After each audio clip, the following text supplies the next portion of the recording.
அண்மை செய்தியை பார்த்துக் கொண்டிருக்கிறோம். நீதிமன்ற அவமதிப்பு வழக்கில் அண்ணா பல்கலைக்கழக பதிவாளர் சென்னை உயர்நீதிமன்றத்தில் தற்பொழுது நேரில் ஆஜராகியிருக்கிறார்.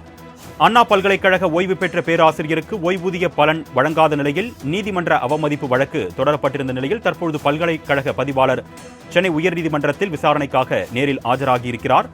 நேரில் ஆஜராகாத நிலையில் பிடிவாரண்ட் பிறப்பித்திருந்தது சென்னை உயர்நீதிமன்றம். தற்பொழுது இந்நிலையில் பல்கலைக்கழக பதிவாளர் சென்னை உயர்நீதிமன்றத்தில் நேரில் ஆஜராகியிருப்பதாக தகவல் வெளியாகியிருக்கிறது. அண்மை செய்தியாக பார்த்துக் கொண்டிருக்கிறோம். இதுகுறித்த கூடுதல் விவரங்களை செய்தியாளர் கிருஷ்ணமூர்த்தி வழங்க நாம் கேட்கலாம். வணக்கம் கிருஷ்ணமூர்த்தி, இந்த வழக்கு தொடர்பான கூடுதல் விவரங்கள். வணக்கம். உயர்நீதிமன்ற உத்தரவின்படி தனக்கு ஓய்வூதிய பலன்கள் வழங்கப்படுவதை என கூறி அண்ணா பல்கலைக்கழக பதிவாளருக்கு எதிராக ஓய்வு பெற்ற பேராசிரியர் தேவதாஸ் மனோகரன் நீதிமன்ற அவமதிப்பு வழக்கு ஒன்றை தாக்கல் செய்திருந்தார். இந்த வழக்கில் நோட்டீஸ் அனுப்பியும் நேரில் ஆஜராகாததால் பதிவாளர் ஜே பிரகாஷுக்கு எதிராக பிடிவாரண்ட் பிறப்பித்து சென்னை உயர்நீதிமன்றம் ஏற்கனவே உத்தரவிட்டிருந்தது.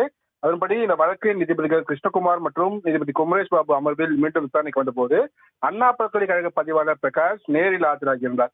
அவர் தரப்பில் ஆஜரான வழக்கறிஞர் அவினாஷ், வழக்கறிஞர்கள் நீதிமன்ற புறக்கணிப்பு போராட்டம் காரணமாகவும் நோட்டீஸில் பெயர் பிழையாக அச்சிடப்பட்டிருந்ததாலும் பதிவாளர் அன்றைய தினம் ஆஜராக இயலவில்லை என்று கோரிக்கை முன்வைத்தார். மேலும் மனுதாரர் மீது லஞ்ச வழக்கு நிலுவையில் உள்ளதால் அவருக்கு வழங்க வேண்டிய பணிக்கொடை தொகையை வழங்க இயலாது என தெரிவித்தார். அதனை தவிர்த்து மற்ற ஓய்வூதிய பலன்கள் வழங்கப்பட்டு விட்டதாகவும் அவர் தரப்பில் தெரிவிக்கப்பட்டது.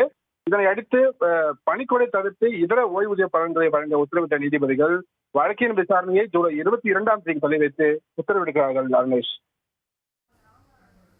விவரங்களுக்கு நன்றி கிருஷ்ணமூர்த்தி.